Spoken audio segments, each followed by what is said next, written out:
Hello and welcome to Foreign Policy Focus. This is episode 132 and I am the show's host, Kyle. On this episode of Foreign Policy Focus, I'm going to be covering a lot of stories that have been big in the news, especially in international news: Russia, Iran, Yemen, North Korea. So if you would take the time to share the show so more people could hear it and be informed on these critical and most important issues, we're talking about war, peace, life, and death here. So foreignpolicyfocus.libsyn.com. You find the show at the libertarianinstitute.org/Kyle, or you could just go to the libertarianinstitute.org and then the show's there on the homepage right under Scott Horton's show.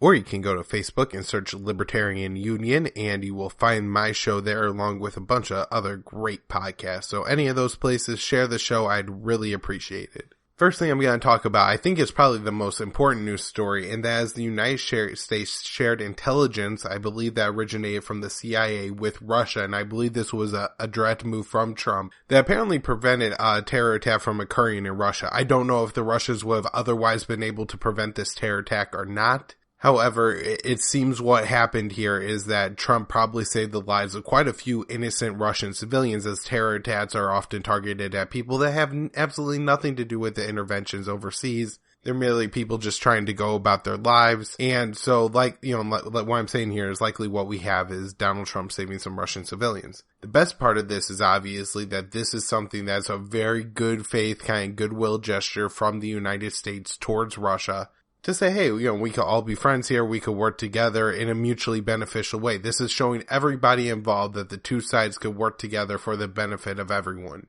It's like, also people didn't die, which is great. I also think this is important because the more terror attacks that you have in Russia, the more Russian aggression you may get in the Middle East. I probably shouldn't use that term, the neocon term, Russian aggression, but if you're looking at it from their perspective, and their perspective is that Russia expanding beyond its borders in any way is a negative thing. And so let's say you have a bunch of Yemeni or a bunch of Libyans or a bunch of Somalis go and attack Russia. Suddenly, Russia is going to want to do exactly what the United States would do in that case, which is go and invade at least one Middle Eastern country. If you've seen what the United States does, just because of an attack that was planned in several places around the world, but it got pinned on Afghanistan. Now the United States has attacked and invaded countless 10 plus Middle Eastern and African countries because of it. And so, if you're the kind of person that wants to prevent that kind of thing from happening, good. This is a step towards that direction. And so, from my perspective, good news all around. I've seen some people on Twitter and Facebook complaining,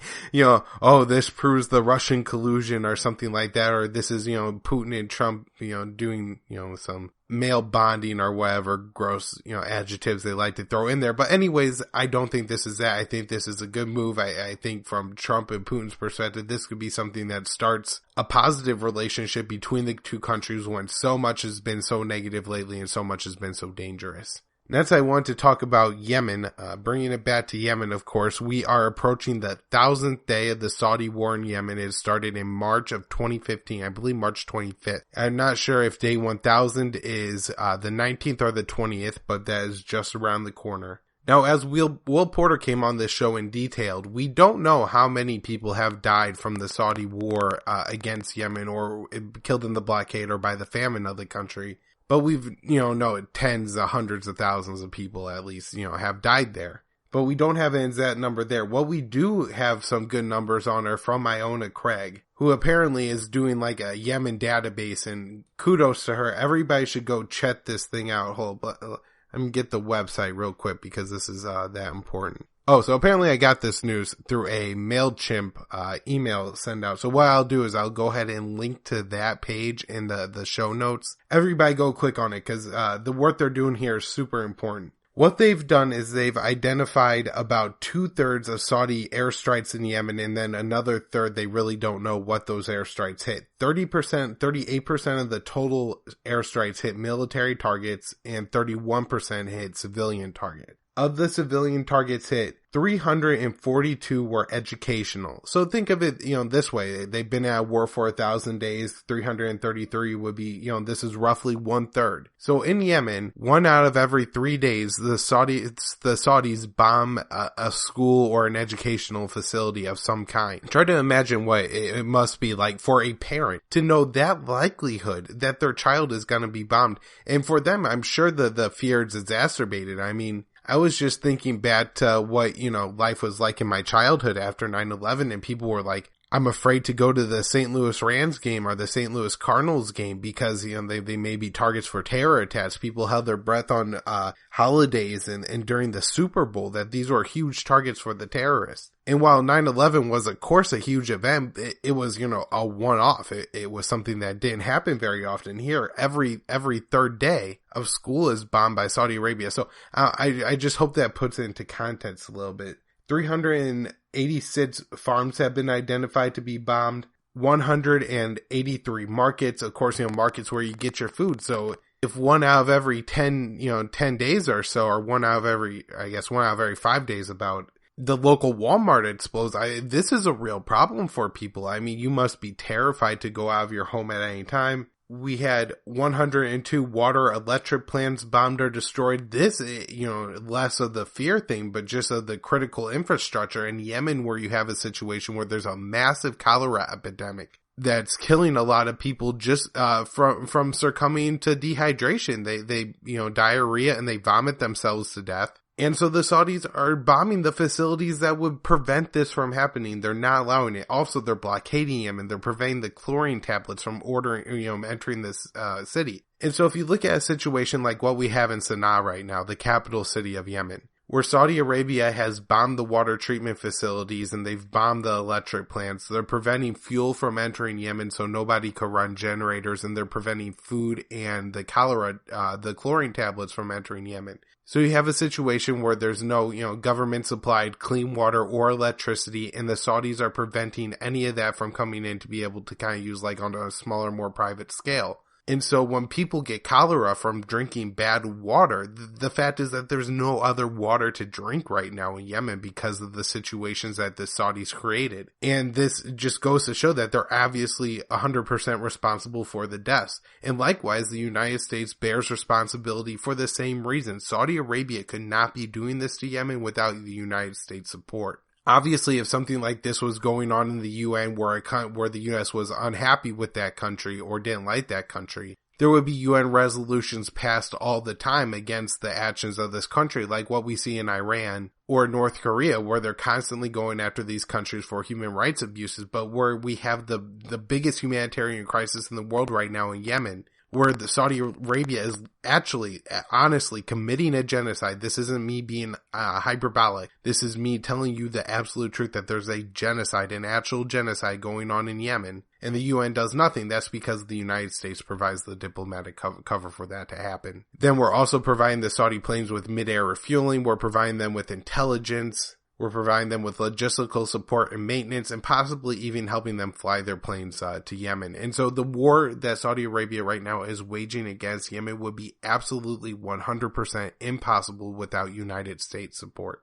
And so remember all those numbers, and a third of the airstrikes hit unknown targets still, either because I guess the Saudi coalition is hiding that data, or people just really don't know what was hit with the airstrike. I'm sure some of the non-precision guided munitions or even precision guided munitions go off target and maybe hit empty space. Some maybe hit somebody traveling on a rural road and that person is just lost and nobody knows, what happened there. And then maybe some duds too, where Saudi Arabia was aiming at a local target. The bomb didn't go off. And so, there's just an empty bomb somewhere, which of course I think there's been times where, look at situations in Europe where they have to evacuate tens of thousands of people at a time because these unexploded ordinances can one day blow up and, kill a lot of people. In Saudi Arabia, as Iona Craig puts out in this little letter she sent out, is upping the amount of airstrikes they're doing since really the Houthis took over from Houthi Saleh Alliance split on December 1st, where from December 1st to December 15th, Saudi Arabia bombed 33 residential homes, 22 infrastructure targets, so roads, bridges, stuff like that, 10 civilian targets. That would be like what they hit with the wedding party that I'll talk about in a few minutes, and then 4 educational facilities. And so, like I said, if you're somebody in Yemen, especially in northern Yemen or around the city of Taiz where these strikes are located and centered, you must be absolutely terrified all the time that the next bomb is coming for your house. And, I just want to clarify, too, this isn't to say that the other side of this is right. I think the Houthis are probably committing a lot of war crimes right now in Yemen. They seem to be leaving landmines absolutely everywhere, which are huge problems because, of course, civilians and regular people step on them or drive over them. And, if you plant a landmine somewhere, you're responsible for when it blows up, no matter who does it.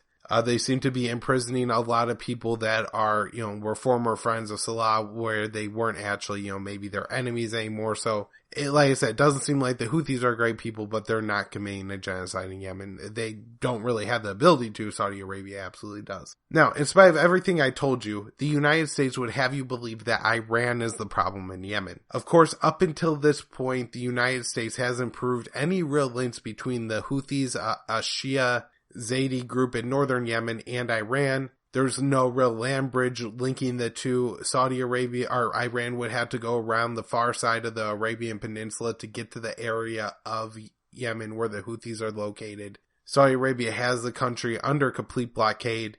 In fact, you had to go all the way back to 2013 to even find a case where the United States accuses Iran of arming the Houthis, an actual specific case, at least up until now. And from, what the ties really have been is just talks between the two groups. And when the Iranians have told the Houthis to do something, they have absolutely not listened to the Iranians. And so while there may be some moral support between the two groups because, probably screw Saudi Arabia for both of them, that doesn't, necessarily make them linked or connected, or the Houthis Iranian supported, which every news outlet in the United States says. It should be one of the most embarrassing scandals in the history of the mainstream media, is the fact that they're covering up or at least obscuring the genocide in Yemen by pitching the war as a proxy war between Iran and Saudi Arabia, and not what it is, and that is a Saudi Arabia war against the people of Yemen, where they have a comply or die scenario. They are going to kill them off until every single Yemeni left bows down to the Saudi king. So through all that, now we have Nikki Haley standing in front of some wreckage, giving some conference somewhere in the Middle East, and saying, we have proof the Iranians are behind the Houthis. Now what she claims is that, I guess, the Iranians would have provided some parts for this missile that the Houthis, when they were allied with Salah, launched at Saudi Arabia. They say some of the parts are only known to have ever come from Iran, so it must have been Iran who supplied these to the Houthis. And then she cites a UN report that says, the UN drew the same conclusion. Now, the very important thing is that the UN report did not draw that conclusion. They left it more or less ambiguous. As I've talked about on the show before, IHS Jane, who's kind of considered the international expert on missiles like this, said that these are, kind of upgraded either Soviet or North Korean Scud missiles from, I believe, the 1980s when Yemen was back to be in 2 states. And one of those states was a bunch of communists. And so for that reason, they have Scud missiles. Now, these Scud missiles obviously traded hands a few times and are now in the hands of the Houthis. And I guess they upgrade these Scud missiles to either make them go farther, be more accurate, more deadly, whatever. They're upgrading them with, according to IHS Jane, Yemeni technology. However, Nikki Haley claims it is from Iranian technology. Now, there's no real proof. She doesn't provide any proof like you would need in a court scenario to say these parts right here have Iranian markings and how these are how the Iranian parts got from Iran to Yemen. There's none of that proof provided. It's just kind of it happened. And she also doesn't mention that some of the parts from the missile were made in America. And so, does this make America complicit in the missile strike? Even if those parts, happened to have been made in Iran, I don't think it necessarily proves any, kind of connections between the Iranian government and the Houthis. Nikki Haley would need to provide some more proof for that. And, like I said, the report she cited doesn't even say what she claims it said. So I think it's pretty easy for us, at least at this point, to continue to not believe the American government until they provide some better evidence for their claims. I also want to talk about this story where we have a Saudi missile killing 10 women in a wedding party. I guess, tradition in Yemen is that women walk, maybe from like the bride's house or the bride's village or whatever, to the groom at the wedding. I guess Saudi Arabia saw this taking place and hit those women with an airstrike, killing 10 of them, just civilians, an absolute slaughter. I'm sure that the wreckage left behind was absolutely disgusting, and on a day that should have been absolute celebration for a large number of people will be one of the most tragic days in their history. And this was a U.S. bomb that Saudi Arabia used, and, whether or not a U.S. plane refueled the Saudi plane going to bomb them, the plane itself was made in the United States. And so if Iran is, kind of complicit for the crimes of the Houthis by launching a missile at Saudi Arabia, how is the United States not, kind of complicit in the crimes of, Saudi Arabia and Yemen? And so, this is just kind of the ball dropped by Nikki Haley and the rest of them that make out to be like Iran is the ultimate evil in the world and America does nothing wrong. Also want to talk about one of the reasons of why this is so important, and that is the House is now looking at new sanctions against Iran. A little bit of breathe easy news is that Mattis says there's no reason to step up military preparedness, I guess, against Iran, so it doesn't seem like at least he is too concerned about that right now. North Korea news. We have military drills going on all the time in South Korea, always simulating the invasion of North Korea by the US and South Korean troops. This, of course, greatly upsets the North Koreans and are constantly complaining about it. Lindsey Graham says there's a 30% of chance the United States will go to war with North Korea, and that chance goes up to 70% if North Korea carries out another nuclear attack. I don't know, he's figuring his numbers. He's probably really not, but still it's disturbing a senator would say that. And also that a senator would say that because this is nuclear war we're talking about. This is the lives of, tens of millions of people realistically. That his first priority isn't to find some solution to this. He's not constantly looking for diplomatic ways to avoid war here. Want to talk about a plan by the EU and Italy. And what this is to do is to support the Libyan Coast Guard in order to better keep African refugees from reaching Italy and Europe. Now, one interesting thing is that, Europe is seen as super progressive and welcoming of all these immigrants. However, if that's the case and that's what you think and that's what you believe, you should be disturbed by this story. The Libyan Coast Guard that they're helping here are likely, they're definitely evil people involved in the Libyan Coast Guard.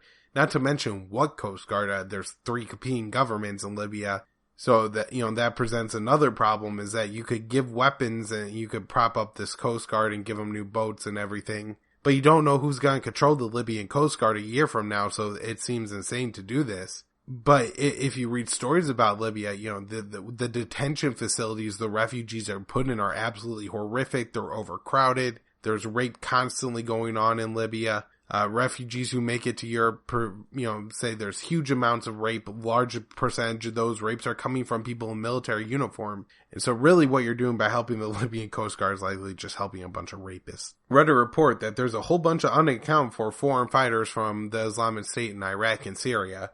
This report talked about French fighters specifically, saying that there were originally 1,700 people with French passports that fought for ISIS.